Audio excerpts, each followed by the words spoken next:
A obsessão decorre sempre de uma imperfeição moral que dá ascendência ao espírito mau. E aí nós falávamos, inclusive, que André Luiz e Emmanuel falam nas suas obras que as imperfeições morais são as brechas psíquicas que nós damos oportunidade para que esses espíritos inferiores nos influenciem pela inveja, pela avareza, pelo orgulho, pela maledicência, pelo egoísmo. Então são as nossas imperfeições.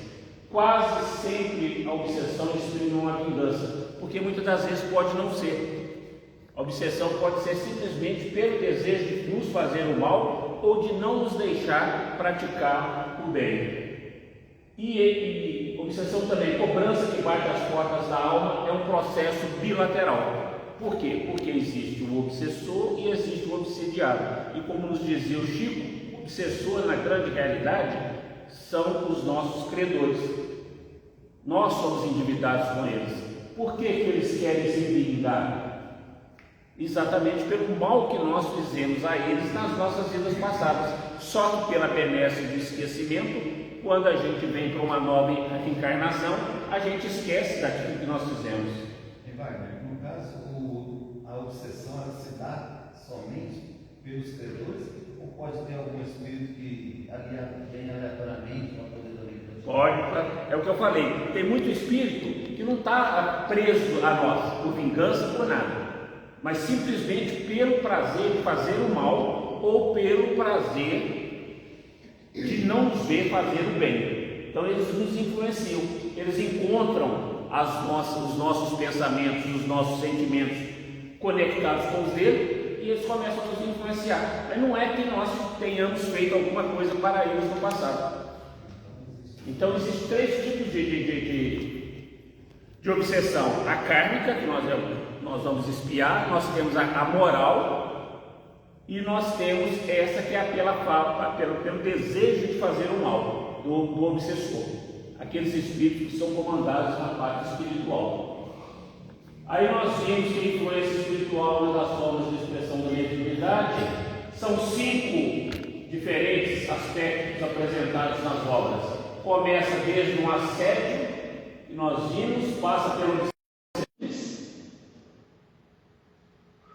na obsessão simples nós vimos, são 7 sentimentos que ocorrem: angústia, depressão, amargor com a vida, doenças sistemáticas que a gente não encontra cura, sono perturbado, irritação e preguiça. São sintomas da obsessão simples. Até falava da última vez com uma colega lá no Solar de Adriana, falou assim: e quem tem assédio? Eu falei: está morrendo.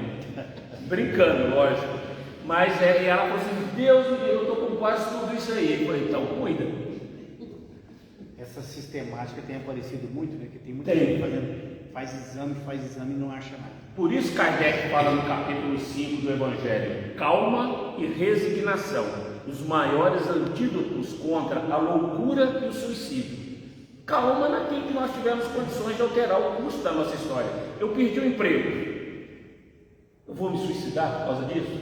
Calma, manter a calma, rogar a Deus proteção, correr atrás dos amigos e vamos procurar um outro emprego. Agora eu estou com uma doença incurável, mas não tem cura. Aí é resignação, aí é aceitação.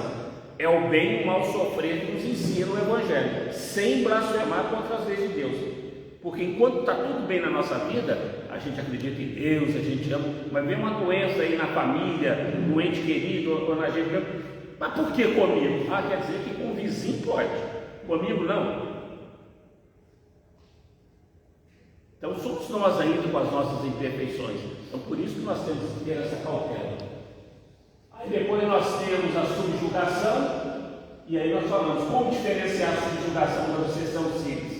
É que na subjugação eu tenho uma desistência de mim mesmo, e na obsessão simples eu percebo que eu estou mal, mas eu procuro ajuda. Depois nós temos a vacinação, e nós temos essa última modalidade, que é a meio-obsessão, que Emmanuel fala no livro Estudo de Viva, que é a mais perniciosa de todas as perturbações espirituais que podemos passar. Por quê? ela gera uma sensação para nós de ora estarmos bem, ora estarmos perturbados. E aí nós passamos, via de regra, nessa modalidade da meia obsessão, metade da nossa existência perturbada. Hoje eu estou bem, amanhã eu estou mal. Hoje eu estou bem, amanhã eu estou mal. Hoje eu estou bem, amanhã eu estou mal. Então ele fala que é o mais danoso, Emmanuel nos fala. Aí nós falamos sobre a introdução que foi ditada por Kelsen, que era o presidente da federação. Deixa eu passar aqui rapidinho. Isso, Francisco Kelsen. Ele fala: a parte alusiva às reuniões e atividades de desobsessão por pessoas e instituições do espiritismo, opúsculo da orientação do centro espírita. Problema de emergência foi uma dedicatória de Emmanuel. Amores e ódios, afinidades e antipatias não se desfazem sob o passe de mágica da desencarnação. Prossegue ele. Cada indivíduo prossegue fora do corpo consoante viveu enquanto domiciliado na matéria. Porque muitas das vezes a gente fala, desencarnou, ficou bonzinho, virou santo. Não. Quando nós nos desencarnarmos, nós seremos na parte espiritual tudo aquilo que nós tivermos vivido. Se eu só praticava o bem, vou ser uma pessoa boa lá na parte espiritual. Mas se eu desejava só o mal, se eu praticava o mal, vou chegar lá do mesmo jeito. Em razão disso, as atrações espirituais, diz Emmanuel, por simpatia quanto por animosidade, vinculam os afetos como unem os adversários do processo do contínuo da vida. Os amores se sublimam no ministério do auxílio recíproco, enquanto os ódios fazem que as criaturas se comburram nos incêndios vorazes que são sustentados pelo combustível das paixões inferiores às nossas más inclinações. Wagner, o Rodrigo está perguntando aqui na live, depressão, então, é um obsessor na vida da pessoa? Nem sempre, mas facilita. Facilita porque ele vai nos pegar com os sentimentos, com os pensamentos em baixa, na autoestima, na desistência já até da convivência com os outros, e aí, diante dessa nossa baixa de autoestima, o obsessor pode se conectar. Então, iluminar consciências com as diretrizes superiores da doutrina espírita, como terapia preventiva e ao mesmo tempo curadora junto aos que sofrem as difíceis conjunturas, aplicar-se à psicoterapêutica do passe, da água magnetizada, do esclarecimento evangélico, socorrer-se à desobsessão direta, em alguns casos recomendar-se a assistência especializada da medicina, são medidas que não devem nem podem ser descuradas, nos fala Emmanuel. Então, o Ministério é emergente, por ser um problema de urgência, para o qual estão convidados todos, especialmente os que se filiam às hastes do Espiritismo com Jesus, e tomaram conhecimento com as técnicas, as lições doutrinárias, a respeito de tão grave enfermidade da alma, que é a obsessão. Assim, considerando, saudamos neste livro mais um apelo veemente e oportuno para o estudo, entendimento e tomada de posição ante o problema, rogando a Jesus que abençoe a sua autora e todos aqueles lidadores encarnados e desencarnados que auxiliaram na elaboração do oportuno contributo de que ora nos enriquecemos para o serviço do bem. Manuel Filomeno de Miranda. Na introdução nós vimos, ela veio nos falar, não nos admiramos que isso aconteça, a obsessão, e que a incidência seja cada vez maior, pois sabemos através dos ensinamentos da doutrina espírita que a obsessão existe por estarmos ainda em vale de sombras. Todos nós somos espíritos intimidados com as leis de Deus. Nós não somos os santos, as vítimas que a gente acredita ser. Tanto é que quando a gente percebe na reunião mediúnica alguns atendimentos de alguns irmãos com muito ódio, muito rancor, e a primeira coisa que eles nos falam: por que você está ajudando fulano ou ciclano? Você sabe o que ele me fez? Não, nós estamos aqui para ajudar, tanto ele quanto a ti. Ele procurou auxílio da casa, então nós estamos tentando auxiliá-lo. Trazendo ele, como ele procurou auxílio, você veio, nós aqui estamos também para oferecer o mesmo auxílio, o mesmo amparo, o mesmo amor, o mesmo respeito. E aí o diálogo vai tender de acordo com o sentimento do espírito comunicante, que muitas das vezes não vai ser numa única reunião, 2, 3, que ele vai se desvencilhar daquele ódio, daquela mágoa. Como eu disse sobre a questão do perdão, tem coisas que a gente perdoa no mesmo dia, tem coisas que a gente demora uma semana, demora uma encarnação inteira, tem coisas que demora 3, 4 encarnações para a pessoa se desvencilhar daquele ódio, daquela mágoa. É fácil, por exemplo, para um pai, para uma mãe perdoar o assassino do seu filho? A gente conhece a necessidade do perdão, nós conhecemos o que o Cristo faria, mas nós já temos condições de fazer? Então muitas das vezes a gente morre com ódio. Um pai que perdeu um filho assassinado morre com aquele ódio, quer a vingança, e aquilo passa para uma outra encarnação, até que lá na frente, depois de 400 anos, 500 anos, aquilo vai se desfazer. Por isso o Raul Teixeira fala com muita propriedade: o perdão liberta a nós, para nós não sermos os obsessores amanhã, para nós não sermos os sofredores amanhã na pátria espiritual. Não sejamos nós sermos socorridos numa reunião mediúnica para sermos esclarecidos daquilo que nós tomamos conhecimento aqui na carne, da benevolência, da indulgência, do perdão. É fácil? Lógico que não é. Como que eu vou perdoar quem me traiu? Como eu vou perdoar quem me quebrou financeiramente? Como que eu vou perdoar quem fez mal para o meu pai, para minha mãe, para meus filhos? É difícil. Por isso que o Evangelho tem aquela frase célebre lá, que perdoe quando está no caminho com seus adversários, para que ele não te entregue ao juiz, o juiz não te entregue ao ministro da Justiça e você vai ser preso. A questão da obsessão também de mão dupla, que sofre o obsessor e sofre o obsessor. Por isso que fala lá, uma das características da obsessão é um processo bilateral, obsessor e obsediado. E o Raul Teixeira e o André Luiz também falam a mesma coisa. Não existe injustiçados, não existe injustiçados, porque nós cometemos algumas tragédias. Então ela se alastra porque os seres humanos trazem em si mesmos os genes da inferioridade, que são as matrizes predisponentes, facultando a incursão dos que se erigem em cobradores. Por isso o Chico fala: os obsessores são os nossos credores, eles estão nos cobrando, batendo a porta. Ei, vem cá, você matou toda a minha família, agora eu te pego. Vem cá, você lembra o que você fez com meu filho lá atrás? Vem cá, você lembra as fofocas que você fazia da minha vida tal, e eu morri com esse ódio? Aí vem cobrar. Seremos nós amanhã despidos da veste carnal. E prossegue ela: este é o grande problema da humanidade, o confronto entre os que devem e os que se julgam no direito de cobrar. Nós devemos, e eles se julgam no direito de cobrar, mas a justiça pertence a quem? A Deus.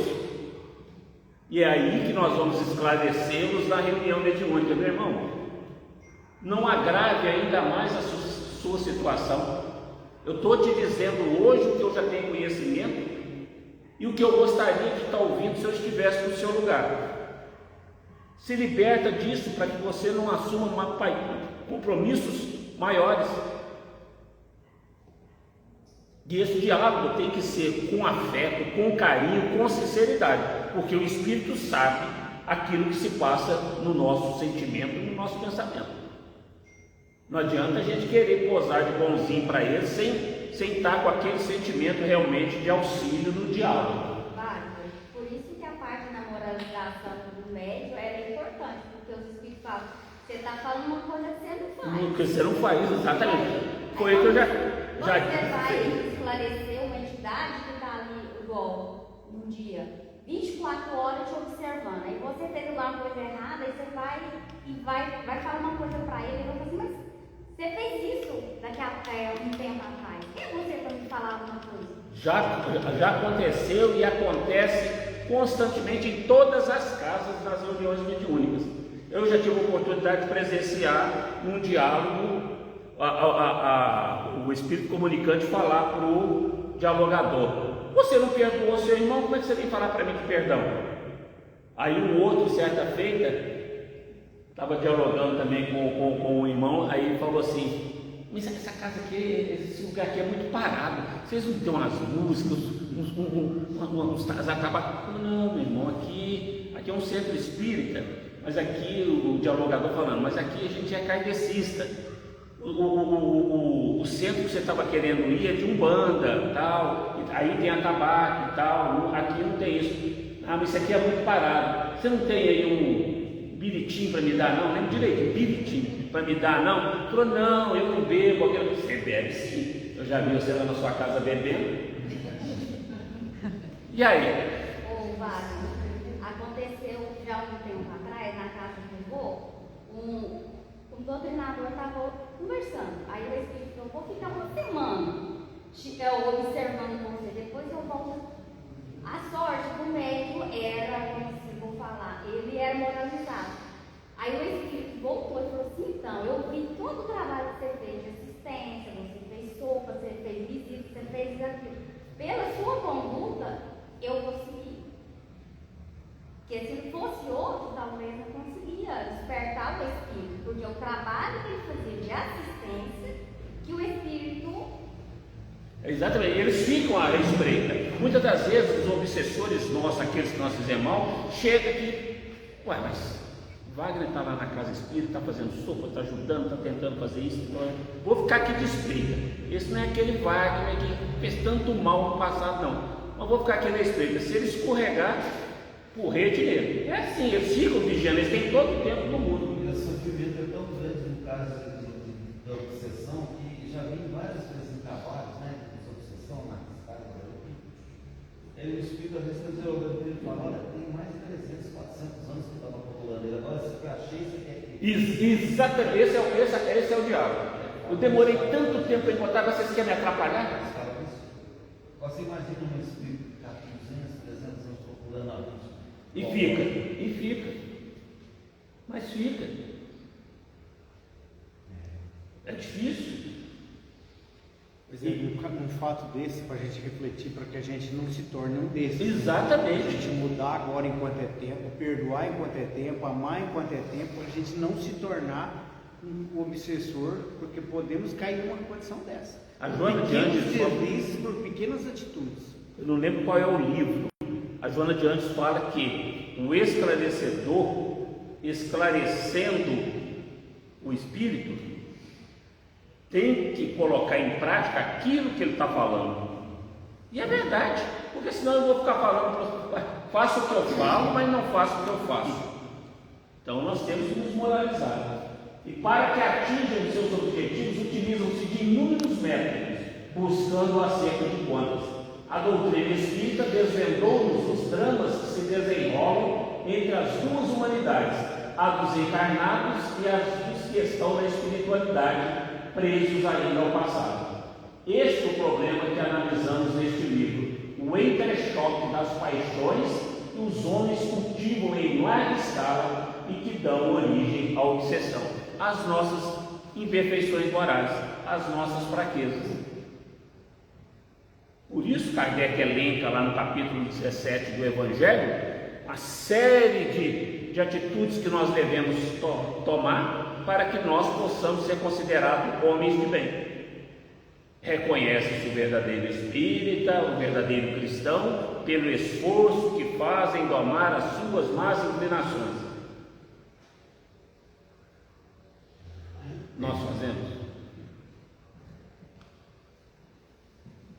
E aí prossegue. Análise despretensiosa, simples como nós mesmos, dizendo Sueli, mas que pretende ser uma contribuição para o entendimento da problemática da obsessão. Tentamos materializar em letras tudo que já vimos, vivemos e estudamos sobre o assunto. Faltam-nos, bem sabemos, recursos para um aprofundamento científico do tema. Por isso, nosso trabalho é apenas modesta contribuição. Estamos levantando um problema para que outros, melhormente qualificados, o estudem em profundidade. Os fatos narrados fazem parte da nossa vivência de quase 25 anos em reuniões de desobsessão. A maioria deles vivida no centro espírita e composta de Juiz de Fora, abençoada casa onde estamos desde os 11 anos de idade. Temos ciência da nossa insignificância e dos modestíssimos recursos mediúnicos de que dispomos. Estamos conscientizados de que o labor desobsessivo beneficiou-nos de maneira direta e efetiva. Não obstante, a mediunidade clarificada pela doutrina espírita tem sido a bênção maior em nossa existência. Então ela trabalhou quando ela editou esse livro, mais de 25 anos já de experiência no trabalho desobsessivo em Juiz de Fora, nessa casa que ela presidia. Possam estas páginas servir de estímulo aos médiuns que iniciam, aos médiuns que trabalham, aos que estão hesitantes e, sobretudo, dentro do tema enfocado, que sejam úteis aos que trabalham ou pretendam trabalhar no abençoado ministério da desobsessão. Ela está nos chamando para que realmente nós possamos pegar no arado e trabalharmos, que falem ao coração daquele que sofre a perseguição do passado, esse passado que nos acompanha a todos. Leitor, meu irmão, essa é a mensagem que queremos transmitir, a de que a doutrina espírita nos possibilita a vitória na luta contra nós mesmos, a gigantesca batalha entre a sombra e a luz. Por ora, estamos no claro escuro, a madrugada, tentando vencer a noite, que possa raiar amanhã de um novo dia para todos nós. Sueli Caldas Schumer, 1979, quando ela editou esse livro. Então, ela disseca, né, nessa obra maravilhosa as terapêuticas, a questão da obsessão, e que nós começamos agora. Primeira parte, obsessão. As influenciações espirituais. Influem os espíritos em nosso pensamento e em nossos atos? Muito mais do que imaginários. Influem a tal ponto que de ordinário são eles que nos dirigem. Então isso aqui para nós está morta a cobra, né? Nós já falamos isso aqui exaustivamente. Todos nós somos influenciados o tempo todo pela espiritualidade. E na grande maioria das vezes as decisões que nós achamos que fomos nós que tomamos pelo nosso livre-arbítrio, fomos influenciados, tanto na prática do bem quanto na prática do mal. Se nós estávamos com os pensamentos voltados para a prática do bem, os sentimentos, foram espíritos bons que nos intuíram, nosso anjo guardião. E eu já disse isso aqui em outras oportunidades. Todas as vezes que nós nos equivocamos, todas as vezes que nós somos rebeldes contra as leis de Deus, são espíritos inferiores que se aproximam de nós, nos influenciam. E aí a gente erra. Mas todas as vezes que nós estamos tranquilos, serenos, em harmonia, aí é a espiritualidade maior. E os nossos anjos guardiões ficam alegres quando nós acertamos e entristecidos todas as vezes que nós cometemos equívocos. Todas as vezes que nós vamos contra as leis de Deus, nosso anjo guardião se entristece, porque eles são nossos avalistas. Foram eles que tutelaram a nossa vinda na presente encarnação. Por isso precisamos orar por eles sempre, rogando a Deus, a Jesus, que iluminem a eles cada vez mais. Prossegue ela. A assertiva dos espíritos a Allan Kardec, que na grande maioria são eles que nos regem, demonstra que, na maioria das vezes, estamos todos nós encarnados agindo sob a influência de entidades espirituais que se afinam com o nosso modo de pensar e de ser, ou em cujas faixas vibratórias respiramos. É a questão daquele livro de Emmanuel, Sintonia e Mediunidade. Com quem que nós estamos sintonizando? Desde a hora que a gente levanta até a hora que a gente deita. Nós oramos a hora que a gente levanta, rogando a Deus, a Jesus, proteção pelo dia, que nos dê serenidade, equilíbrio, paz. À noite nós agradecemos pelo dia que tivemos, rogando uma noite serena, tranquila, que a gente possa ir para paragens espirituais de estudo, de aprendizado, de auxílio. Então somos nós. Por isso que ela fala isso, nós estamos agindo sob influência. E Wagner, é por isso que os Espíritos falam, ó, quando for dormir, prepara antes para ser conduzido, ter boas companhias, porque na maioria das vezes o que acontece muito na sala de tratamento? Eu não consigo dormir, eu acordo cansado mais do que eu deitei. Mas o que é? Quais foram as suas companhias? Qual foi aí o seu preparo? Você pediu aí o auxílio da espiritualidade? Você se conectou com o seu espírito protetor para te conduzir? Na maioria das vezes nós não temos o hábito, nem assim, oramos, mas não pedimos aí que sejamos conduzidos. Então a gente deita de qualquer jeito. É igual eu sempre falo, por exemplo, os trabalhos aqui da casa, segunda e quarta, né? Então, o trabalho não acaba na hora que acaba o serviço aqui. Vamos para casa mantendo essa mesma harmonia e tal, porque nós vamos auxiliar, nós vamos dar passes. Se está dando passe, vou dar passe lá no plano espiritual. Eu vou sair do desdobramento, vou em algum hospital auxiliar alguém que necessita de um passe, mas eu preciso manter aquela harmonia. Aí eu saio da reunião, acabou, tal, aí eu vou para casa, assisto um filme violento, aí eu discuto, aí eu brigo, aí eu não me harmonizo, aí eu vou ter um sono pesado. Aí, nossa, essa noite parece que um trator passou em cima de mim. Parece mesmo. Onde que nós somos? Mas tem noite que a gente, nossa, mas que bênção, que paz, não vai dormir tão bem. Onde que nós somos? Quem nos assistiu? Qual o trabalho que nós desenvolvemos? É isso que a gente tem que ter em mente. Isso não nos deve causar admiração, pois se analisarmos a questão sob o aspecto puramente terrestre, chegaremos à conclusão de que vivemos em permanente sintonia com as pessoas que nos rodeiam, familiares ou não, das quais recebemos influenciações através das ideias que exteriorizam, dos exemplos que nos são dados e também que influenciamos com a nossa personalidade e pontos de vista. Aquilo que eu falo pode influenciar vocês, aquilo que vocês fazem eu falo pode me influenciar, influi um ou influi o outro. Nós vivemos em comunidade, em sociedade, é um influenciando o outro, mesmo que a gente não queira e não perceba, mas nós estamos influenciando. Por isso, o único guia e modelo que nós realmente devemos espelhar as nossas existências é Jesus. Aí a gente pega como guia quem? Neymar da vida, Pablo Vittar, Oruan da vida, são os exemplos que estão aí para. E aí, o que isso vai trazer para nós de crescimento, de engrandecimento? Então, o único modelo realmente é Jesus. Prossegue. Quando acontece de não conseguirmos exercer influência sobre alguém do nosso convívio e que desejamos haja sobre o nosso prisma pessoal, via de regra tentamos por todos os meios convencê-lo com argumentos persuasivos de diferente intensidade, a fim de lograrmos o nosso intento. Quando a gente quer que o filho, que o marido, que a esposa faça alguma coisa, a gente não tenta todos os argumentos. Não, vai com jeitinho daqui, dali. São os espíritos. E eles ficam.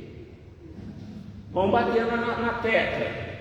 Vão regando a nossa imperfeição moral, a minha vaidade, a minha sensualidade desregrada, a minha avareza. Eu só quero ter, eu não quero ser. A minha inveja, meu egoísmo, e eles vão regando, até que a gente caia.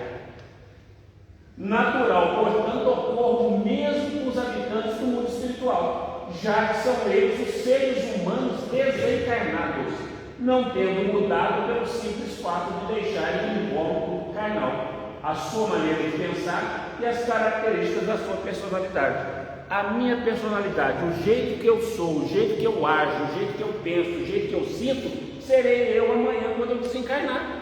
Eu não vou mudar porque eu desencarnei. Os mesmos pensamentos, os mesmos sentimentos que eu tenho nutrido atualmente nessa presente encarnação, serei eu amanhã. Se eu levar para lá alguma mágoa, algum ressentimento, algum ódio, algum desejo de vingança, serei eu o obsessor.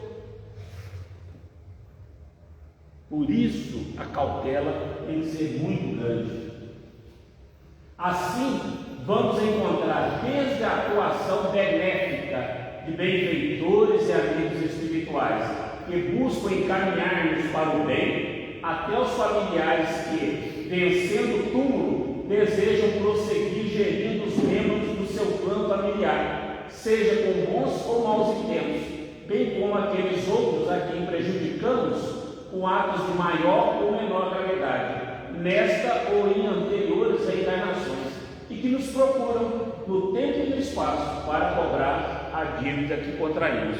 Até os entes queridos nos influenciam para o bem ou para o mal, se partiram com raiva, com rancor, vão nos influenciar o tempo todo, seja com bons ou maus intentos, porque nós os prejudicamos com atos de maior ou menor gravidade, nesta ou em outras encarnações. Diz a literatura espírita que, via de regra, a cada 1000 anos nós passamos por 4 a 5 reencarnações. Quantas encarnações nós já tivemos? E nós ainda estamos mais próximos da primitividade do que do mundo de regeneração. Calculo tanto que nós ainda temos que evoluir. Por sua vez, os que estão no plano extrafísico, na parte espiritual, também se acham passíveis das mesmas influenciações. É o que a gente fala. Existe obsessão de desencarnado para desencarnado e existe obsessão de encarnado para desencarnado. Partidas de mentes que lhes compartilham um modo de pensar ou de outras que se situam em planos superiores. E no caso de serem ainda de evolução mediana ou inferior, de desafetos, de seres que se buscam intensamente pelo pensamento, num conúbio de vibrações e sentimentos incessantes. Aí vira aquela simbiose espiritual. Nós irradiando ódio por aquele que partiu, que nos fez mal, ou eles irradiando os mesmos sentimentos para conosco, tentando nos prejudicar de todas as maneiras enquanto ainda nos encontramos na carne. Essa permuta é contínua e cabe a cada indivíduo escolher, optar pela onda mental com quem irá sintonizar. Qual rádio que eu quero escutar? É a Rádio Cultura, é a Jovem Pan, é a Sete Colinas, a Zebu FM? Qual rádio que eu quero escutar? Cada um escuta, pega o Diamond, vira lá e coloca onde quer. O que acha melhor para si, qual o gosto musical que tem. Assim somos nós. Qual que é o meu tipo de pensamento, meu tipo de sentimento? O que eu gosto? O que eu quero atrair para junto de mim? Quais são os círculos meus de amizade? Onde eu frequento? Tudo isso vai influenciar nas nossas existências. Portanto, a resposta dos Espíritos a Kardec nos dá uma noção exata do intercâmbio existente entre os seres humanos, seja ele inconsciente ou não, mas de qualquer modo real e constante. Então, aqui no primeiro capítulo, ela vem nos falar sobre as influenciações espirituais. Todos nós, sem exceção, o tempo todo somos influenciados. Por isso eu até disse na questão 462, se não me engano, do Livro dos Espíritos, que nós devemos fazer o quê? Pensar o ato dos nossos pensamentos. Por que esse tipo de pensamento está chegando com tanta constância até mim? É o que se chama de metacognição. Parar para pensar o pensamento. Vai. Não tem esses pensamentos de querer matar os outros, de querer suicidar, de querer praticar, fazer o mal para ninguém. Por que isso está me vindo com tanta... Tem alguma coisa errada. Então parar para pensar o ato de pensar. Porque às vezes os pensamentos vêm toda hora, a gente não fica sem pensar. São milhões e milhões de pensamentos o tempo todo. Até numa sala de reunião mediúnica, quando a gente está para trabalhar, que é para a gente meditar, fazer a preparação, o pensamento paga. Aí a gente vai lá em casa, a panela será que está no fogo? Será que o filho está chorando? Será que esqueceu a porta fechada, aberta? Vaga, aí a gente tem que, opa, volta.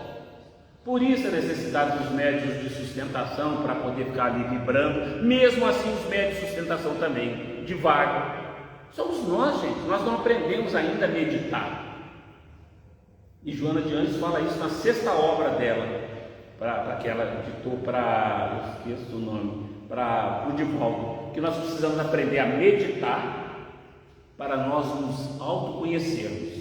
Nós precisamos praticar a caridade para nós conhecermos o nosso semelhante. E nós precisamos orar sempre, como nos ensinou Paulo de Tarso, para nós nos conectarmos com o mais alto, com os benfeitores espirituais, com o nosso anjo guardião, com Deus e com Jesus. Então nós precisamos aprender a meditar.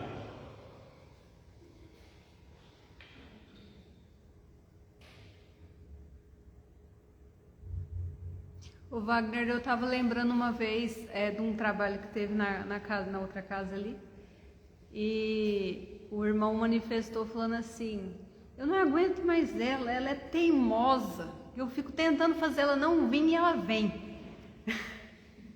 E o irmão bravo porque a médium não ficou em casa, né? E ela vinha. É desse jeito, podem parar e prestar atenção. Quando a gente tem um trabalho na casa, ou dá uma preguiça, ou dá não sei o quê, a gente, nossa, hoje eu estou cansado, mas estou cansado por quê? É desse jeito, eles influem. Divaldo conta um caso, certa feita, que ele estava numa gripe danada, e ele estava deitado lá, e ruim, com febre e tal. Aí a Joana de Anjos virou para ele e falou assim: vamos, está na hora do trabalho. Não, hoje não vou não. Vou não, que eu estou quase morto. Ela falou assim: eu estou 100% morta e estou indo. Levanta daí, vamos. Ele disse que levantou e vazou, foi trabalhar e trabalhou, voltou para casa, tomou uma sopa e disse que estava 0 bala. Ele falou assim: então a gente influencia mesmo numa gripe. Aí a gente cai mais ainda, tal, não é aquilo tudo, mas a gente vai entregando e a gente não vai trabalhar. Amanhã, moça, mas com esse friozinho, levantar 6 horas da manhã para fazer sopa, para fazer almoço, é difícil. Eu até falei para a Gisele na hora que estava indo para cá: tomara que esse frio vai embora logo, até domingo que vem eu tenho que levantar 5 horas da manhã para fazer minha galinhada lá no solar de Adrianinha para distribuir. Com esse frio, mexer com água gelada e tal, mas a gente tem que levantar, ué. Na hora que você levanta, quando você levanta também, que você está na labuta, é agradável, é gostoso. Wagner, por isso é importante, igual o doutor Inácio, naquele vídeo lá, Buscando o Nosso Lar. Ele estava com um caso de um palestrante, acho que ele era da Federação Espírita. Aí perguntou para ele: quantas vezes você tirou R$1 do bolso para você doar para fazer uma cesta básica?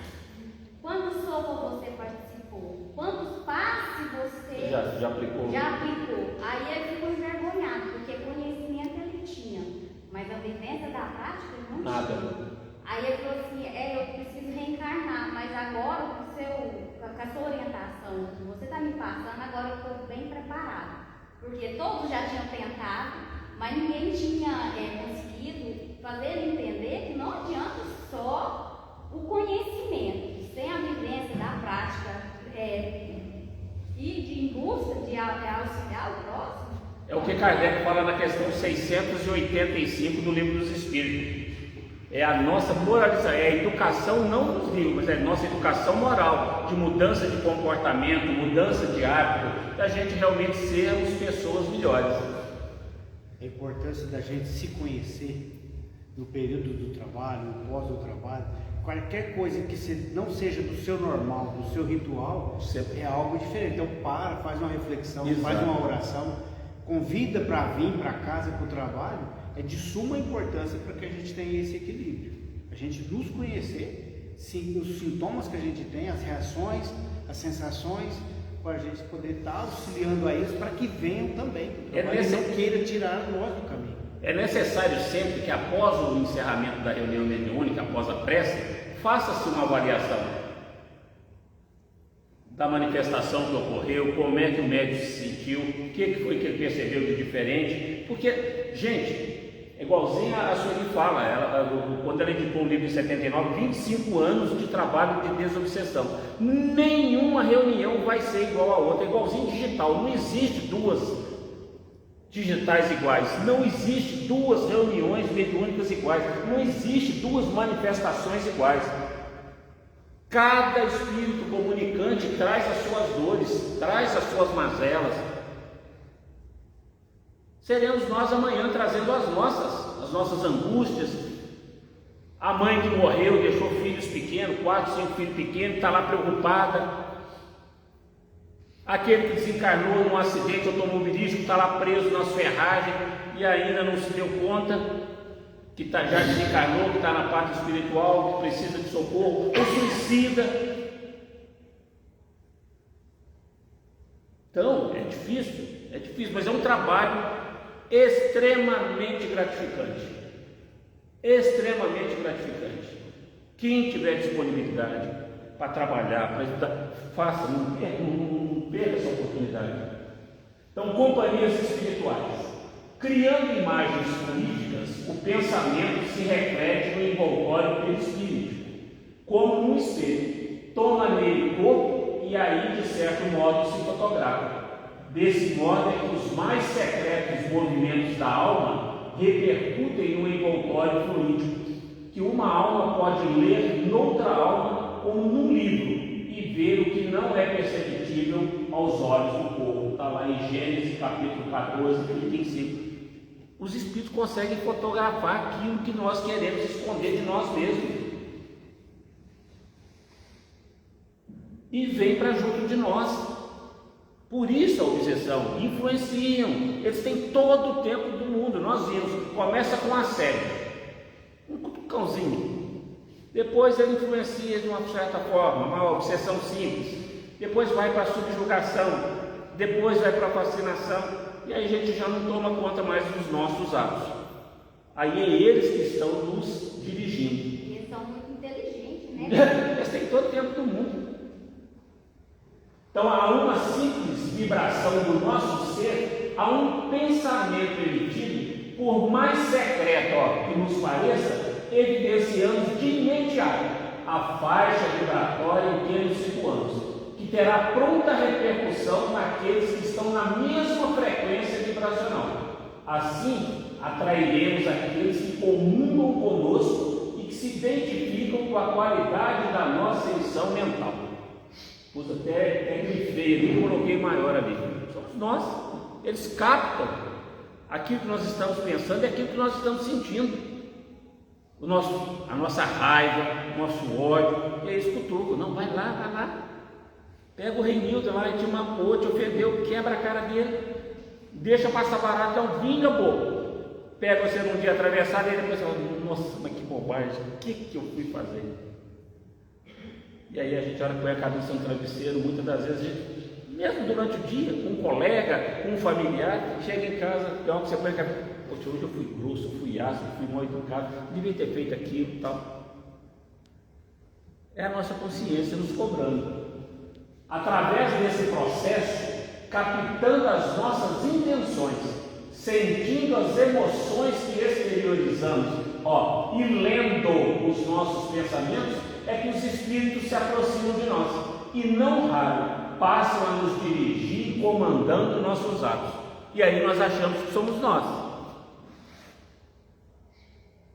estamos achando que nós estamos tomando as decisões, mas nós estamos influenciados. Poderia me questionar, mas Wagner, o livre-arbítrio? Nós temos o nosso livre-arbítrio,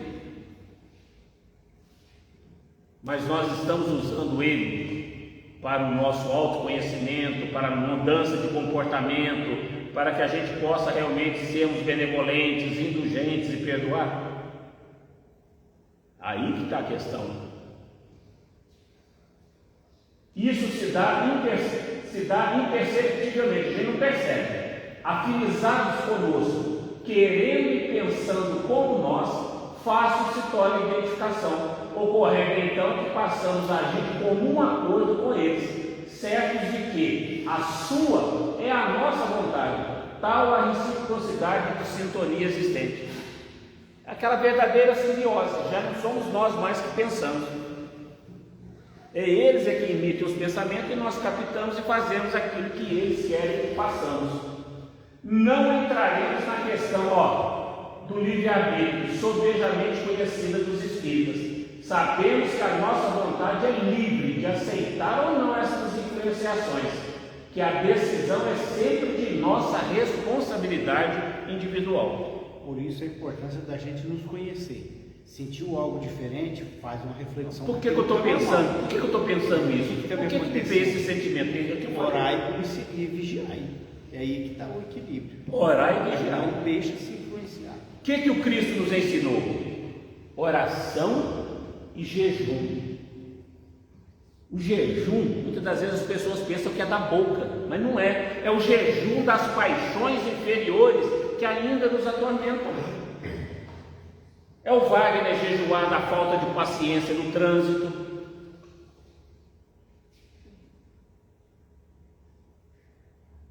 É eu jejuar da maledicência, da fofoca que eu faço todo dia,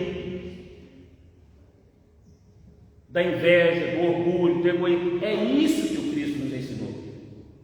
Ele falava por parábolas, por analogia, as pessoas não entendiam.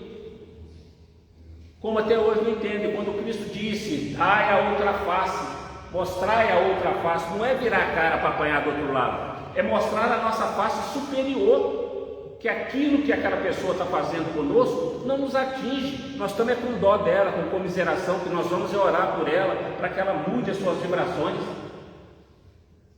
Isso é mostrar a outra face, é não vingar, é não desejar o mal. E aí a gente vai entrar numa outra faixa vibratória de quem? Dos espíritos benfazejos. O importante é meditarmos a respeito de quanto somos influenciáveis e quão fracos e vacilantes nós somos. Olha o que o Sueli Caldas falou. Está mentindo? O Espiritismo, levantando o véu dos mistérios, nos traz a explicação clara, demonstrando-nos a verdade, e através desse conhecimento nos dá condições de vencer os erros e, sobretudo, de nos preservarmos das nossas quedas.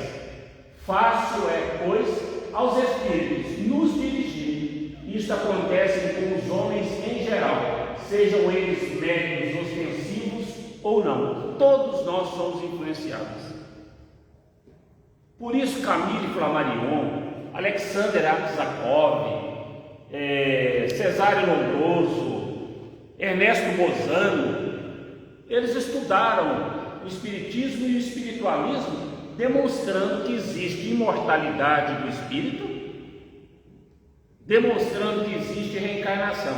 Mas Leon Denis e Kardec foram além.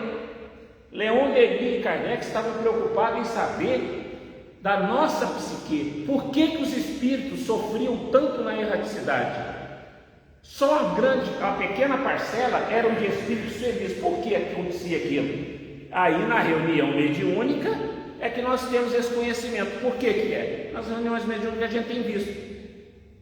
Por que não nos libertamos ainda do ódio, do rancor, da mágoa? Partimos para a pátria espiritual levando tudo isso, achando que morreria a carne, estava morto o espírito. Não.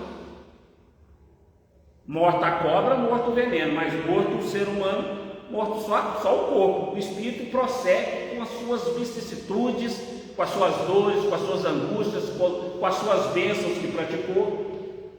Então essa era a preocupação de Kardec e Leon Denis. E eles viram quantos espíritos conversaram, sofridos. Por quê? Porque foram traídos, foram magoados, foram feridos, levaram ódio, rancor, mágoa para a pátria espiritual. E aí se debruçou em cima disso. O livro dos médiuns não é para estudar fenômeno mediúnico, é exatamente para estudar a nossa psique humana, para estudar a nossa mediunidade.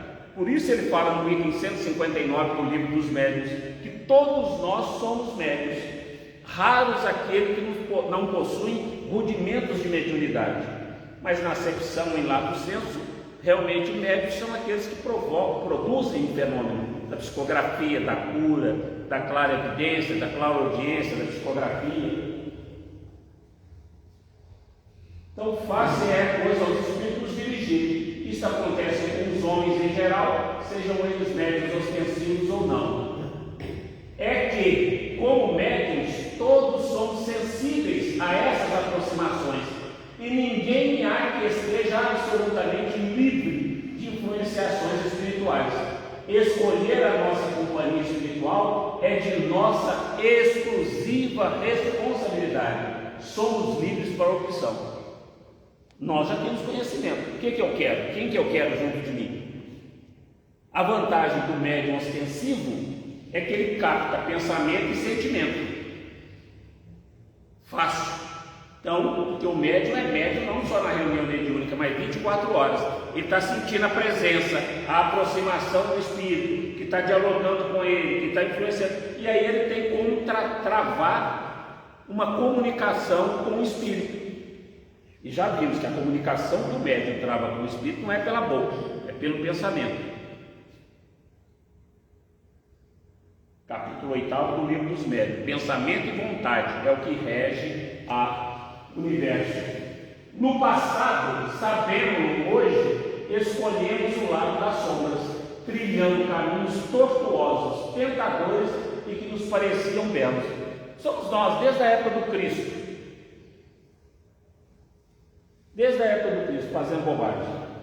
De vez em quando eu até brinco, assim, será que eu fui um daqueles soldados que enfiou, espetou a lança no Cristo? Porque podemos ter sido. Julgamos gente no circo, dos leões comendo. Fomos nós lá no passado, no nosso começo. Nós não sabemos. A gente fica preocupado em saber o que nós somos no passado, mas se nós somos rei, rainha, tal, bonitinho. Ninguém quer saber os passados tenebrosos, do lado das sombras que nós vivemos, que já julgamos gente na fogueira, esquartejamos. Divaldo Pereira Franco, há 498 anos atrás, julgou aquele padre na fogueira, que foi o seu obsessor durante quase 30 anos, 28 anos.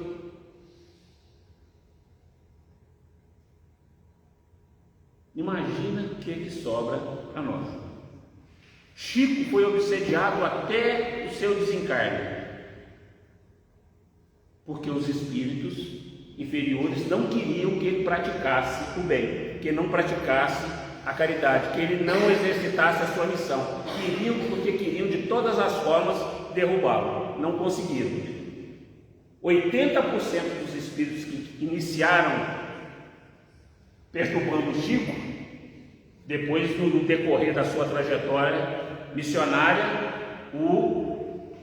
viraram amigos, seguiram o seu caminho, foram auxiliados pelo Chico. Mas 20% ainda, mesmo com o Chico, na época do desencarne, ainda permaneceram tentando tirar o Chico do seu apostolado. Então optamos pelo gozo material, escolhendo a estrada do crime, onde nos chafurdamos com a nossa loucura, enquanto fazíamos sofrer os seres que de nós se aproximavam. Muitos de nós ouvimos a palavra do Cristo e tivemos a sagrada ensancha, liberdade de optar entre a luz e a sombra, mas aturdidos e ensandecidos, preferimos Mamon e César. Preferimos o dinheiro e César do que o Cristo. Nós, lá no passado, liberte Barrabás, foi nós pedindo para libertar Barrabás e crucificar o Cristo. Só que nós não lembramos. Então nós já cometemos todos os desatinos que nós poderíamos ter causado nas vidas passadas. Até hoje nós cometemos. Até hoje. Quem aqui não tem pensamento às vezes de maldade? Eu já disse isso aqui. Quando a gente vê uma matéria jornalística aí na rede social que nos causa repulsa, um estupro, um assassinato frio, o que é o primeiro pensamento nosso? Por que essa praga não morre? É ou não é?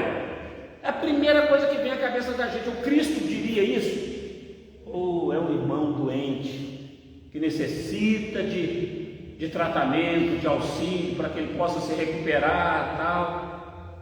Mas nós ainda não conseguimos fazer isso.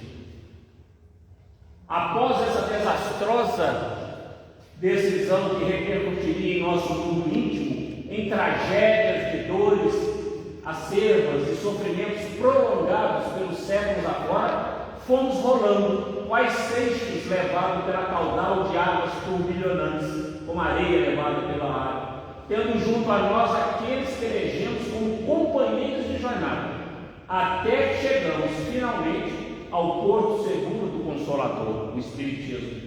Toda essa trajetória está magnificamente narrada por Joana de Ângeles no capítulo 24 do seu livro Após a Tempestade.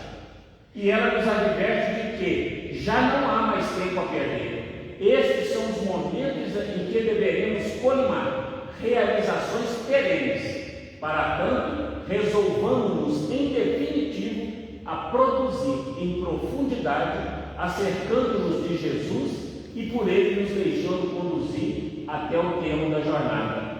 Eis a opção que o Espiritismo nos faculta agora: escolha consciente, amadurecida, escolha feita por quem já sabe e conhece, por isso mesmo muito mais responsável. Estamos dispostos realmente a estudar, trabalhar, dar tudo de nós no auxílio a esses irmãos encarnados e desencarnados num trabalho desobsessivo? Como disse o Eurípides, quando começou esse grupo da terça-feira tinha uns 60 pessoas, hoje tem quantas? Se no final nós ficarmos com 10, como diz Hermínio de Miranda no livro Diálogo com as Sombras, excelente. Se nós tivermos aí 6, 7 médiuns de psicofonia, psicografia, 3 esclarecedores dispostos a tocar charrua, magnífico. Aí o trabalho estará pronto. Mas eu acho que aqui tem muita gente com capacidade. No próximo a gente entra no terceiro capítulo, o que é a obsessão. Mais uma vez, gratidão pela paciência. Eu sei que é cansativo, é leitura, nós estamos indo sem pular uma linha do livro. Eu não espero morrer nos próximos 30 anos, então, mas se eu desencarnar, vocês arrumam outro para o meu lugar, eu venho cá perturbar. Não perturbar não. Gente, que Deus, nosso Pai, Jesus, nosso guia e modelo, e a espiritualidade maior que nos envolveu, nos assistiu, nos inspirou, principalmente esses benfeitores espirituais que nos auxiliam no trabalho, no estudo, que eles possam continuar derramando suas bênçãos sobre cada um de nós, encarnados e desencarnados aqui presentes. Agradecidos a Jesus mais uma vez por permitir tantos irmãos da pátria espiritual na noite de hoje aqui conosco para este aprendizado. Que Maria, nossa mãe, possa cobrir-nos com o manto sagrado que cobriu Jesus e conduzir-nos de volta aos nossos lares na mesma segurança que aqui chegamos. Gratidão.